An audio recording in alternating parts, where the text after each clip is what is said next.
مریض ہمارے پاس شفٹ ہوا کہ یہ مختلف ہسپتالوں سے ہوتا ہوا ہمارے ہاسپٹل آیا.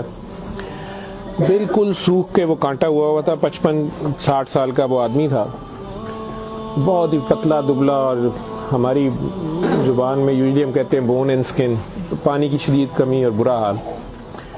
عمر اس کی 55-60 سال تھی. جو اس کے ساتھ ایک ہی لڑکی تھی وہ 20-25 سال کی تھی, اور وہ اپنے آپ کو اس کی بیوی بتاتی تھی.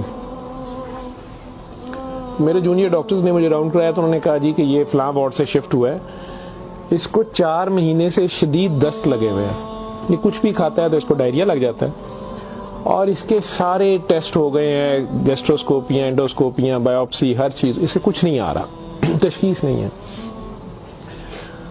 لیکن اب اس کی حالت اتنی بگڑ گئی ہے کہ یہ آئی سی یو میں شفٹ ہو گیا ہے, وینٹیلیشن کے لیے ہوا ہے, اور اس کو کوئی دوائی کام نہیں کر رہی ہے. بلکہ میرے ایک جونیئر نے مجھے کہا کہ جس وارڈ سے شفٹ ہوا ہے وہاں کی سینئر ڈاکٹر ایک ہیں, انہوں نے تنزن کہا ہے کہ ڈاکٹر صاحب نے کہا ہے صورت رمان سنانا, تو نہ تو ٹیسٹوں میں کچھ آ رہا ہے اور نہ کچھ آ رہا ہے. 4 ماہ سے ایسے ہے.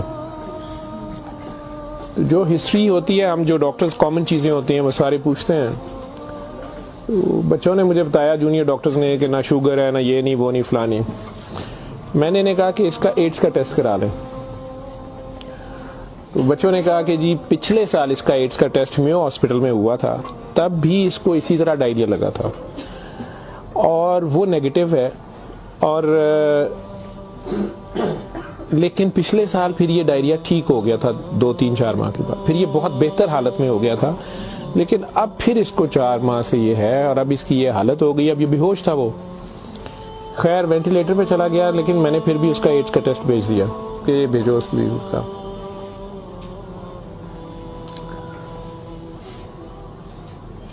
سورہ رحمان ہمارے آئی سی یو میں ویسے ہی لگتی ہے, صبح دوپہر شام, کئی بار مس ہو جائے, دن میں کم از کم ایک بار ضرور لگ جاتی ہے. کوئی نہ کوئی ڈاکٹر نرس ڈیوٹی اپنی سمجھ کے اس کو لگا دیتے ہیں. وہ بھی لگ رہی تھی, سارے پیشنٹس تھے. جہاں تک جتنی میری یادداشت ساتھ دیتی ہے کہ تیسرا دن تھا تو میری جونیئر ڈاکٹر کا مجھے فون آیا, بڑا پینکی. اس نے کہا کہ سر یہ پیشنٹ جو ہے اس کی حالت تو خراب ہی ہے, ویسے ہی ہے, بہتر نہیں ہو رہا یہ والا پیشنٹ, اس پہ اچانک ایک چینج آئی ہے کہ یہ سورہ رحمان جب بھی لگتی ہے, میں نے نوٹ کیا ہے, لیکن نرسز صبح سے بتا رہے تھے, لیکن میں نے یہ نوٹ کیا اب کہ جب بھی لگتی ہے اس کے ناک منہ سے, ویسے اس کے پائپ ڈالا ہوا تھا پھیپھڑے, ہم سانس اس کو مشین, سانس والی مشین سے جو ہے نا وہ اس کے یہ پائپ ڈالا ہوا تھا, ناک میں بھی ایک نالی تھی میدے کے لیے, بے ہوش تھا. اس نے کہا جی اس کے ناک میں سے سنڈیاں ابلنا شروع ہو جاتی ہیں باہر کو,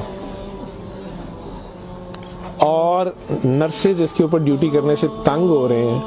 تو اب سکر ایک مشین ہوتی ہے جس سے ہم مریض کے اندر سے ایک بلغم نکالتے ہیں جو نیگیٹو پریشر سے سک کرتی ہے. سر اس کو ہم سک کرتے ہیں, لیکن یہ نہیں سمجھ آ رہی کہ یہ کہاں سے آ رہے ہیں. میں نے کہا اس کے میدے سے کھینچ کے دیکھیں, انہوں نے کہا جی ادھر سے نہیں آ رہے. میں کہ ان کی سانس والی نالی سے آ رہے ہیں, کہ اس میں سے بھی نہیں آ رہے. لیکن جب سورہ رحمان بند کرتے ہیں یہ ختم ہو جاتے ہیں, یہ باہر نظر نہیں آتے. یہاں ہماری ہڈیوں میں خالی جگہ ہوتی ہے, انہیں ہم سائنس بولتے ہیں ڈاکٹرز. میں نے کہا یار پھر اس کے یہ سائنس سے آ رہے ہیں, اور میڈیکلی ہم اسے میگٹس انہیں کہتے ہیں. ہم شوگر کا مریض بچڑا آخری سٹیج پہ, کئی بار اس کے زخم بہت خراب ہو جائے تو اس میں کیڑے کئی بار پڑ جاتے ہیں اس طرح. لیکن یہ چیز میں نے نہیں سنی تھی, اور نہ ہی اس کی کوئی, نہ وہ شوگر کا مریض تھا نہ کچھ اور تھا. میں نے ڈاکٹر صاحب سے کہا کہ آپ جو ہے نا اس کا یہ تو اب اینٹی بایوٹکس جا رہی ہیں, سارا کچھ جا رہا ہے, ویسے اس کے ایڈز کے ٹیسٹ کا پتہ کریں وہ کب تک آئے گا. تو مجھے لگ رہا ہے کہ اس کی قوت مدافعت کوئی نہیں ہے, اور یہ کیڑے اس طرح پڑ گئے ہیں, لیکن اس کے علاوہ کوئی اور رشتہ دار اس کا ہے ہی نہیں ہے, اور وہ کوئی چیز لا بھی نہیں رہی. دوائیاں بھی ہم نے خود اپنے فنڈ سے شروع کر لی ہیں. اس کا کرنا کیا ہے؟ اور مسئلہ یہ ہے کہ جس وقت سورہ رحمان لگتی ہے تو یہ کیڑے اس کے اب تو آنکھوں سے بھی کچھ نکلے ہیں, تو اس کے ناک اور منہ سے ابلنا شروع ہو جاتے ہیں. لیکن جب ہم بند کرتے ہیں تھوڑی دیر بعد وہ منہ میں کہیں نظر نہیں آتے. تو ہمارا یہ خیال تھا کہ سورہ رحمان بند کر دیتے ہیں. اس کی بیوی نے بھی کہا کہ یہ تم لوگ پھر بند کرو, پتہ نہیں کیا تم لوگ لگاتے ہو.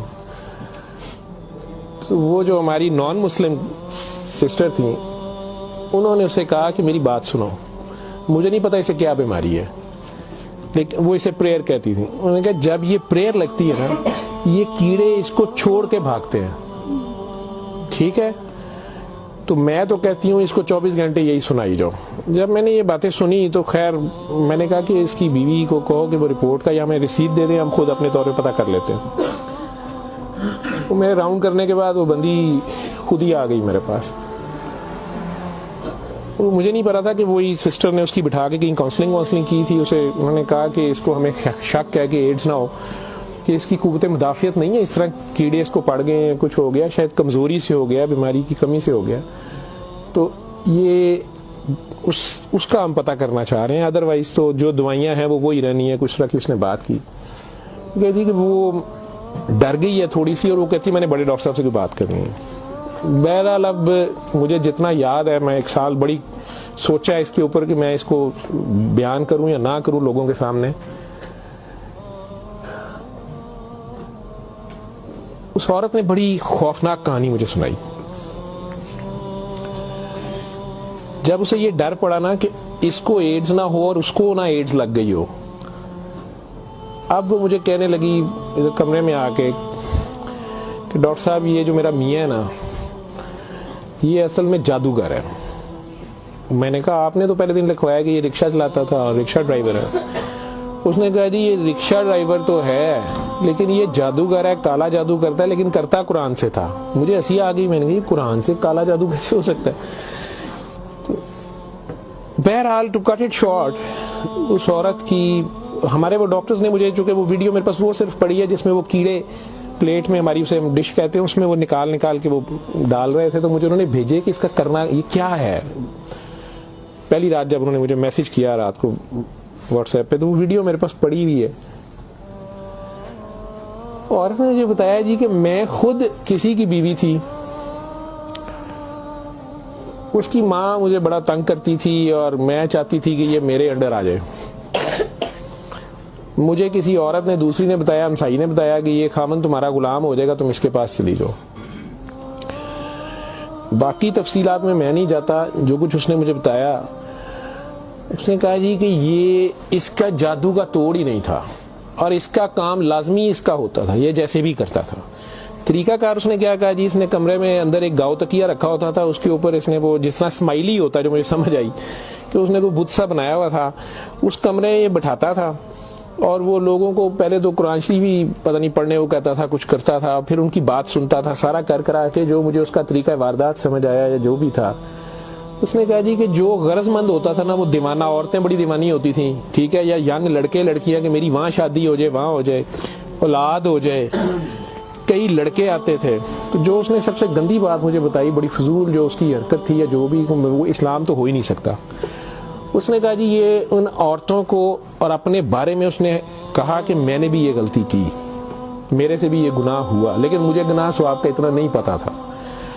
تو یہ پہلے وہ تکیے کو سجدہ کراتا تھا, خود اس کے پیچھے کھڑا ہو جاتا تھا, پھر وہ کہتا تھا کہ یہ اصل میں تم لوگوں پہ کالا جادو ہوا ہے, اس کو توڑنے کے لیے پتہ نہیں نوری بڑا ضروری ہے, ٹھیک ہے. پھر وہ ہمیں کہتا تھا کہ وضو کر کے آؤ, ٹھیک ہے, وضو کر کے آتے تھے, وہ پتہ نہیں کون سی صورت پر وہ کئی صورتیں مکس کرتا تھا. یہ سب کرتے کراتے 1-2 سیشنوں کے بعد کچھ نہیں لیتا تھا. پھر جو زیادہ لوگ اپنے کام کے پیچھے دیوانے ہوتے تھے, ان کو وہ بتاتا تھا کہ اس میں بڑے پیسے بھی لگیں گے, یہ جان پہ کھیلنا پڑنا ہے, پتہ نہیں کیا کرنا, اور تمہیں بھی میرے ساتھ کرنا پڑے گا, اس میں بڑا کچھ جو ہے نا رسک ہے, لیکن کام تمہارا ہو جائے گا.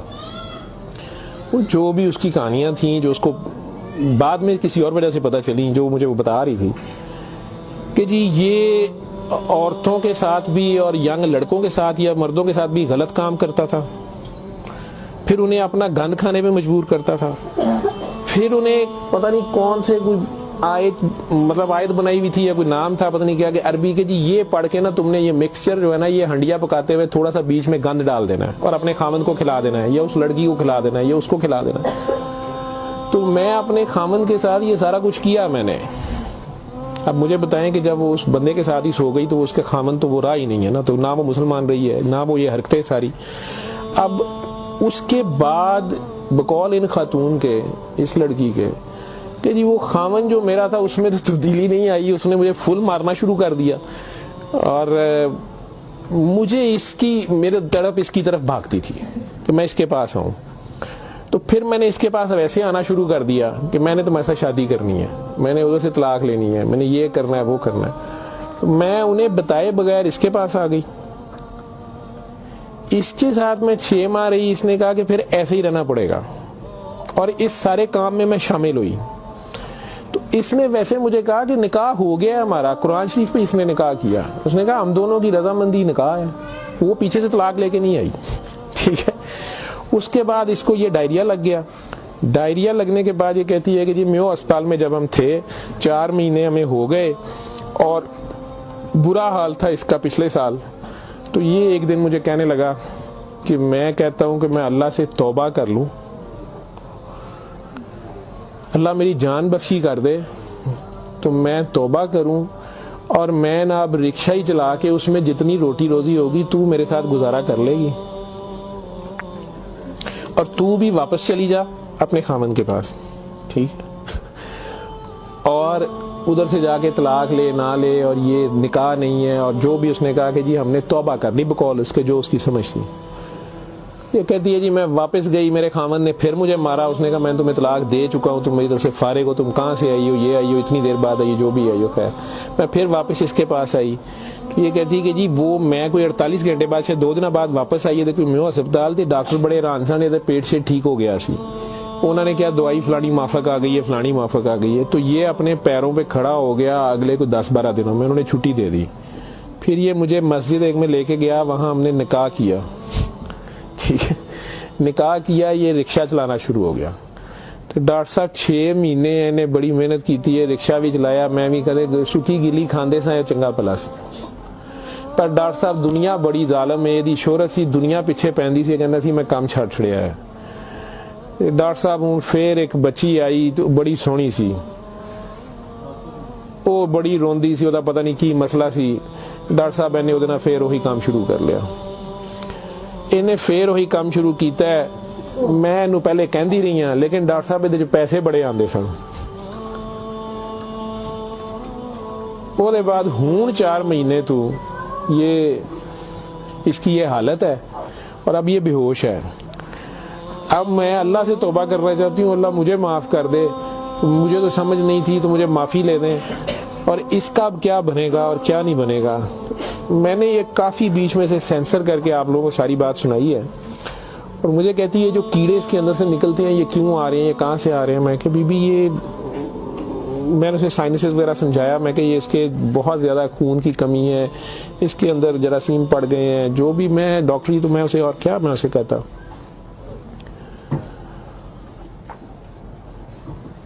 اور اس وقت ساری بات سنا کے تو اس نے وہ رپورٹ اندر سے نکالی, اور مجھے کہتی ہے جی یہ رپورٹ میں تو اس کو HIV کی رپورٹ تھی کہ جی وہ اتنے رپورٹ والے مینوں کہا ہے کہ ڈاکٹر صاحب فوراً جا کے دیو, تو تسی وہ لیبارٹری میں کہیں پوچھتی رہی. تو انہوں نے کہا جی تسی اتھوں جا کے پوچھو. تو میں دسیا میرے خامن دی, مینوں دسو, نے کہا تسی اپنی بھی کراؤ. تو ڈاکٹر صاحب یہ رات دی میرے کول ہے, تو مینوں تو نہیں بیماری ہوئے گی, میں سورۃ الرحمان سن لا. میں نے کہا جی آپ بھی سنیں, 7 دن سنے, میں آپ کو کیا کہہ سکتا ہوں. ایک دن وہ اور زندہ رہا, بندہ مر گیا. آخر تک اس کے کیڑے وہ آتے رہے اسی طرح. جب بھی وہ سورہ رحمان لگتی تھی وہ ایسے ہوتا تھا جیسے ابلتے تھے باہر کو, ناک سے اس کے, مطلب وہ 1-2 نہیں ہوتے تھے کہ جنہیں آپ پکڑ کے سائڈ پہ کر دیں. میں نے بتایا نا کہ وہ سکر مشین رکھ کے, تو اس سے وہ سکر میں ہم سک کرتے تھے اس کو سارا, وہ مشین میں جاتے تھے, لمبی سنیاں اس کی, ناک سے منہ سے. اور آخر میں وہ عورت بھی اس کی ڈیڈ باڈی لینے میں بھی تیار نہیں تھی. نہیں جی یہ میں انہوں کتنے دباں گی, یہ وہ. میں کہ نہیں اب اس کو یہ تو آپ نہیں لے کے جانا, ہم ہاسپٹل سے ہم کیا کر سکتے ہیں. اللہ جانے کی یہ سال پرانی بات ہمارے ہاسپٹل میں رہ کے گیا ہے پیش. اول تو مسلمان نہ جادو کر سکتا ہے, اگر وہ جادو والا علم کہیں سے سیکھ بھی لیتا ہے یا اپنے طریقے سے وہ سمجھتا ہے وہ جادو کر رہا ہے, تو وہ مسلمان نہیں رہتا. ایک چیز, قرآن کو ہی لوگ مس یوز کرتے ہیں, ناپاک حالت میں غلط طریقے سے بڑا کچھ کرتے ہیں, اور کئی بار ہم ناسمجھی میں بھی اپنا خسارہ بڑھاتے ہیں, ہمیں سمجھ نہیں ہوتی اور ہم کچھ چیزیں کرتے ہیں. قرآن خود کہہ رہا ہے کہ اس سے مومن کے لیے شفا اور رحمت ہے، اور ظالم اسی میں سے اپنے لیے خسارہ بڑھاتے ہیں۔ اپنی جان پہ ظلم کرنا بھی ظلم ہی ہوتا ہے۔ تو اول تو مسلمان جادو نہ کر سکتا ہے، نہ کسی دوسرے پہ کرواتا ہے، اگر دوسرے پہ بھی کرواتا وہ مسلمان نہیں رہتا۔ جب آپ جادو کے چکر میں پڑیں گے یہ خود شرک ہے، آپ اللہ بننے کی کوشش کر رہے ہیں نا، آپ اپنی مرضی کے ریزلٹس لینے کی کوشش کر رہے ہیں، ٹھیک ہے، مافوق الفطرت طریقے سے، اور پھر اس سے زیادہ بڑی بدبختی کہ اللہ کے کلام کو مس یوز کر کے سارا کر کے، تو وہ مسلمان نہیں رہتا۔ میں نے اس دن بھی بتایا تھا، وہ بچی امریکہ سے جو فون کر رہی تھی آپ لوگوں کے سامنے، یہاں میں نے اسے کلمہ شہادت پڑھایا تھا، اسے دوبارہ کلمہ پڑھوایا تھا کیونکہ اس کو پتہ نہیں تھا، یہاں وہ آئی تو وہ اس سے یہی کام کسی اور نے کروایا، وہ مسلمان رہ ہی نہیں گئی ہوئی تھی، اور خامن سے لڑائی اس کی چل رہی تھی، ان کا آپس میں فساد ہو جاتا تھا، ٹھیک ٹھاک پرابلم میں تھے، صرف اسے دوبارہ سے باوضو ہو کے آپ کلمہ پڑھیں، زندگی میں اگر ایسی کبھی غلطی کر دی ہے تو اللہ سے معافی مانگیں اور دوبارہ سے کلمہ پڑھ کے مسلمان ہو۔ دوسرا، اگر آپ میں سے کسی کو وہم ہے کہ آپ لوگوں پہ جادو ہے تو کسی بابے کے پاس جانے کی ضرورت نہیں ہے، یہ تو فٹافٹ آپ لوگ کہتے ہیں کہ جادو برحق ہے، اور جی جادو نبی کریم صلی اللہ علیہ وسلم پہ بھی ہو گیا تھا۔ نبی کریم صلی اللہ علیہ وسلم نے اس کو کیسے توڑا تھا، انہوں نے کیا طریقہ بتایا ہے؟ ایک بار سورہ فلق، ایک بار سورہ ناس، یا آپ 3 بار سورہ فلق 3 بار سورہ ناس پڑھ لیں، جادو ختم ہو گیا، اعوذ باللہ من الشیطان الرجیم پڑھتے ہی ختم ہو گیا۔ ویسے تو مسلمانوں پہ تو ہوتا ہی نہیں ہے، میں نے سورہ مومنون کی 89 آیت بار بار ریفرنس دیا ہے، میں کسی بحث میں نہیں مذہبی میں پڑھنا چاہتا، اللہ بڑے واضح طریقے سے اس میں بتا رہے ہیں کہ ان سے پوچھو، سورہ مومنون میں 84 سے 89 تک، ان سے پوچھو کہ آسمان اور زمین کا مالک کون ہے، یہ سارا کچھ کس نے بنایا، یہ فوراً کہیں گے اللہ نے۔ ان سے پوچھو تمہاری زندگی اور موت کا ہر چیز کون فانی، کہیں گے اللہ نے۔ ان سے پوچھو پھر تم کہاں سے جادو کر دیے جاتے ہو، جب ہر چیز کا مالک وہ ہے تو پھر یہ جادو تم لوگوں پہ کہاں سے ہو جاتا ہے؟ یہ ہماری اپنی سوچ میں ہوتا ہے۔ 99% لوگ تو سائیکی کے مریض بنے ہوتے ہیں، اور یہ اصل میں آپس کی نفرت ہوتی ہے، ہماری آپس کی نفرت، حسد، کینے، بغض، لالچ، ہوس، یہ جو ہماری سوچ کی لہریں ہیں یہ ضرور ایک دوسرے کو ڈسٹرب کرتی ہیں۔ یہ نظر لگ جاتی ہے، ماں کی نظر اپنے بچے کو لگ جاتی ہے، پیار سے ہی دیکھ لیں، اس کو زیادہ انرجی چلے گئی، بیچ میں ماشاءاللہ نہیں کہا، فوکس اللہ سے ہٹا، بچے پہ گیا آپ کا، تو اللہ کے ریفرنس سے اس بچے کو دیکھیں کہ ماشاءاللہ میرا بیٹا کتنا پیارا، تو پھر نظر نہیں لگتی ہے۔ یہ باتیں آپ کو سمجھائی گئی ہیں کہ فوکس آپ کا اللہ رہے۔ نعوذ باللہ نعوذ باللہ نعوذ باللہ، کئی بچے میرے ساتھ زیادہ پیار سے جب زیادہ چلتے ہیں، آپ اللہ ہیں، نعوذ باللہ میں اللہ کیسے ہو سکتا ہوں؟ پھر انہیں میں کہتا ہوں کہ بیٹا یہ کفریہ کلمہ ہے، کسی بات سے کوئی بندہ مدتوں سے پھنسا ہوتا ہے، اس میں سے نکلتا ہے، کئی بہت بڑی بات کر دیتے ہیں۔ ہوش کے لوگ نہیں ہوتے ہیں، جب تک ہوش میں نہیں ہوتے ہیں تو اس وقت تک تو ان پہ حد نہیں لگتی، لیکن جب ہوش آ گئی ہے اس کے بعد یہ بات کفر میں آتی ہے، اور اللہ یہ برداشت نہیں کرتا۔ آپ ناسمجھی میں بھی کر رہے ہو، بچہ ناسمجھی میں بھی الٹی سیدھی حرکتیں کر رہا ہو تو ماں تو کان پکڑ لیتی ہے، اس نے بھی اسے سکھانا تو ہوتا ہے، اسے ثابت تو کرائے گا، پہچان تو کرا کے چھوڑے گا اللہ کون ہے، اللہ کہاں ہے، ٹھیک ہے۔ آیت الکرسی کا مطلب ہے کرسی کی نشانی، کرسی کا اشارہ، ٹھیک۔ جب آپ خوف کی حالت میں ہیں تو وہ پڑھ لیں، یا آپ کو لگتا ہے کہ ہمیں کوئی مسئلہ نہ ہو تو پڑھ لیں، تو اس کا مطلب یہ نہیں ہے کہ وہ آیت الکرسی کے لفظ یا آیت الکرسی کے وہ آپ کی حفاظت کرتے ہیں، اس کا مطلب کیا ہے؟ عربز کو تو پتہ چلتا تھا پڑھتے ہوئے کہ وہ کیا کہہ رہے ہیں، وہ ساری اللہ کی حمد اور اللہ کی شانیں بیان ہو رہی ہیں۔ تو کرسی کی بات ہو رہی ہے کہ کرسی زمین و آسمان پہ ہر طرف وہ ہے، تو اصل میں تو کرسی والے کی بات ہو رہی ہے، تو جو کچھ کرنا ہے کرسی والے نے کرنا ہے، تو اگر کرسی والے سے آپ کا دھیان ہٹ گیا، ٹھیک ہے، تو آپ کرسی کی پوجا شروع ہو گئے، تب بھی پھنس گئے آپ۔